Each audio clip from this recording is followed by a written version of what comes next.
Chairman, dengue continues to pose a serious threat to Singapore. In fact, this situation is also due to our success in tackling dengue over the decades. In the 60s and 70s, dengue was prevalent and was a major cause of childhood death.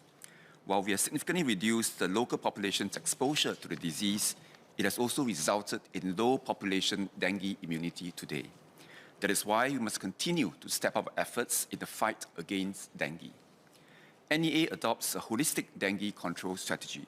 This includes 1. Surveillance of the Aedes aegypti mosquito population and circulating dengue virus. 2. Working with premises managers and residents to eliminate mosquito breeding.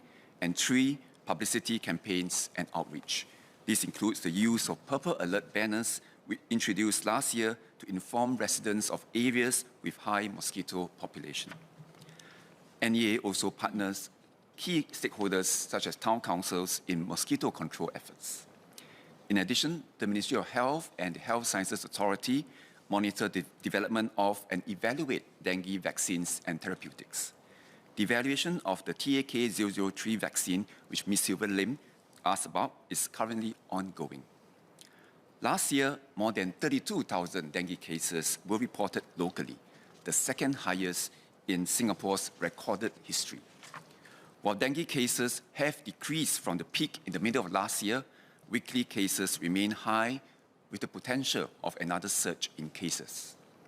NEA has been leveraging technology to strengthen our existing dengue control regime.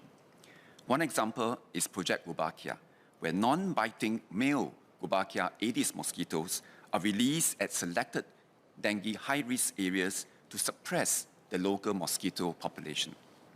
To Ms. Henny So, Mr. Gantian Po, and Ms. Poli San's query on the progress of this pilot project, I'm pleased to report the result thus far has been encouraging. Initial studies have shown that continued releases of the male Wolbachia Aedes mosquitoes can successfully suppress the urban the Aedes aegypti mosquito population in release sites. In the initial field studies in Tampines, Yishun, Choa Chu Kang, and Bukit Batok, where there have been more than 1 year of releases, we have observed up to 98% drop in the Aedes aegypti mosquito population and up to 88% reduction of dengue cases. During the 2022 dengue outbreak, the technology has prevented large clusters in these areas where dengue transmission used to be high historically. In the second half of last year, NEA expanded Project Wolbachia pilot to 8 additional sites. This is part of a multi-site field study to further evaluate the impact of Wolbachia technology on dengue cases and clusters. Alongside HDB blocks, NEA has also been carrying out releases at landed residential estates to determine the most effective and impactful approach for wider scale deployment. Based on early data, declining Aedes aegypti mosquito populations have also been observed in these areas. With the expansion last year, the Project Wolbachia pilot now covers more than 300,000 households, which is about 30% of all HDB blocks and 9% of all landed homes across Singapore. NEA will continue to collaborate with commercial partners to enhance automation and scale up both in-house and outsourced Wolbachia Aedes mosquito production and release capacity to support the ongoing study. We will continue to collect data for rigorous evaluation of the Wolbachia technology and to refine deployment strategies to allow cost-effective expansion in the next few years. Regardless, the Wolbachia technology is not a silver bullet. Profuse breeding of Aedes mosquitoes could reverse the success effected by the Wolbachia technology.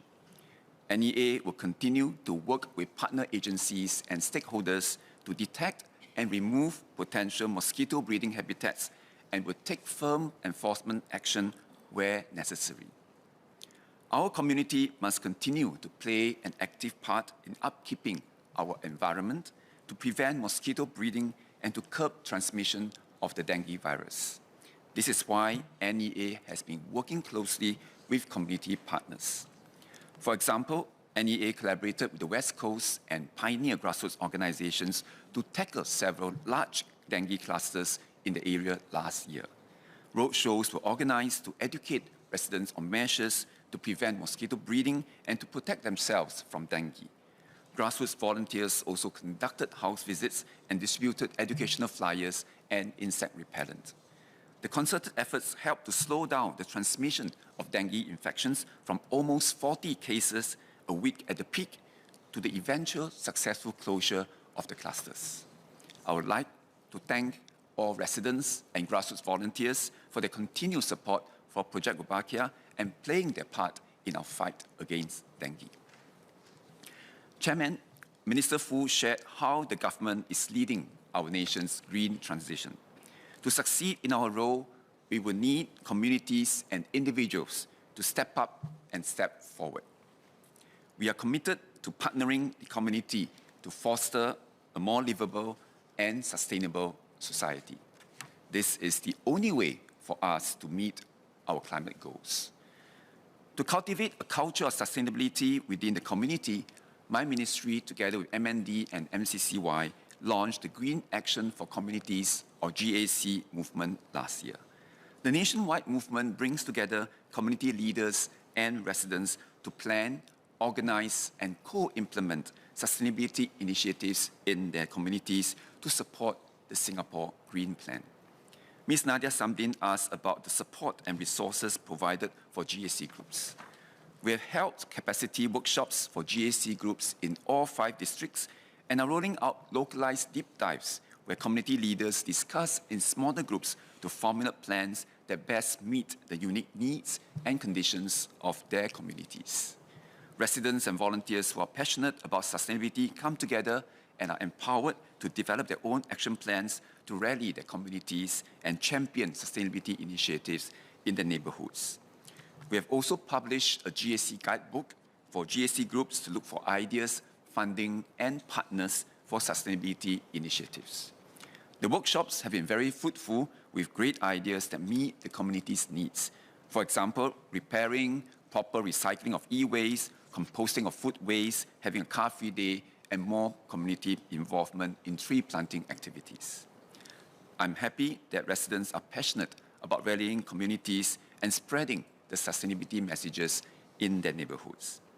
We will embark on the next phase this year to galvanize community participation in the action plans and showcase some of the key programs. Residents will be able to contribute their ideas and participate in the programs.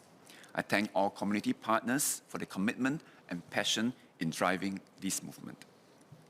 I hope you'll see many more community eco days and other green initiatives like what Ms. Nadia Samdin and her team has done.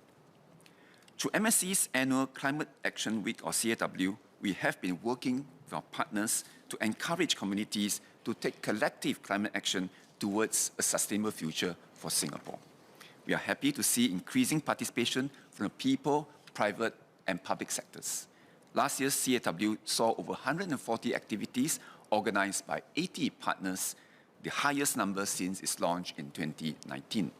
The activities which aim to increase awareness of and spur action against climate change included community events, workshops, talks, learning journeys, school and youth activities, cleanups, promotions, and green challenges. This year, we are excited to rebrand Climate Action Week as Go Green SG. This will better reflect the wide range of sustainability initiatives and programs it encompasses. I urge our people, private, and public sector partners to join this community movement and organize sustainability-related activities beyond just a week. To rally even more Singaporeans towards a sustainable lifestyle, there will be a wide range of activities for everyone when Go Green SG is launched in early July this year. As Minister of State Mr. Alvin Tan announced, Singapore has been certified as a sustainable urban destination by the Global Sustainable Tourism Council. To strengthen our position as a sustainable urban destination, I'm pleased to announce that Go Green SG will be collaborating closely with the Singapore Tourism Board to showcase to the world the various sustainable experiences that Singapore has to offer. Singaporeans can join international visitors in more lifestyle programming to learn more about sustainability through fun and meaningful immersive experiences. Ms. Nadia Samdin asked about the SG Eco Fund and engaging youth to encourage more ground-up sustainability initiatives. SG Eco Fund was launched in November 2020 to support ground-up solutions for greener and more sustainable Singapore.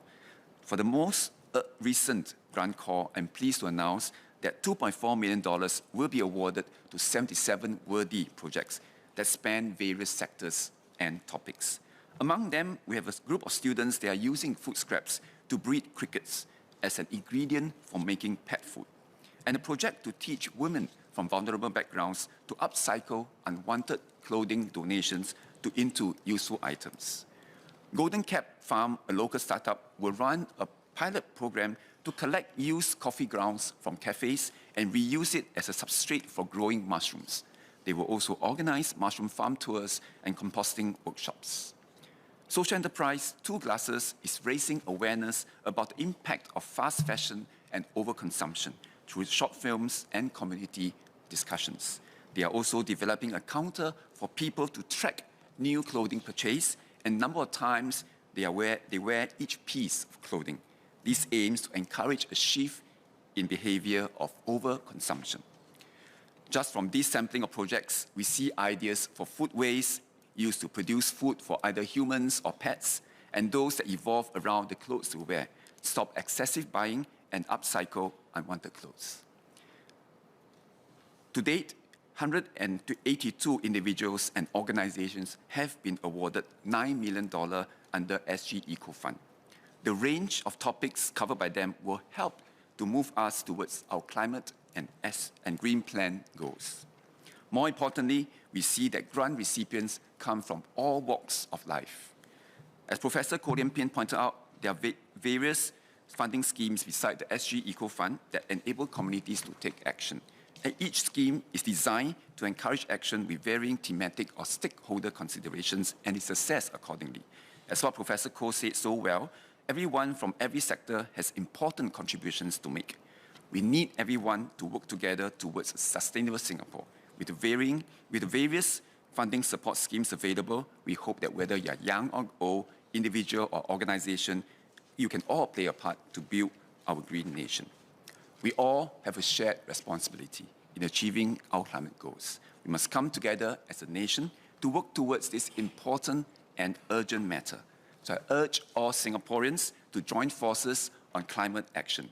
We must act together now for a greener and more sustainable Singapore.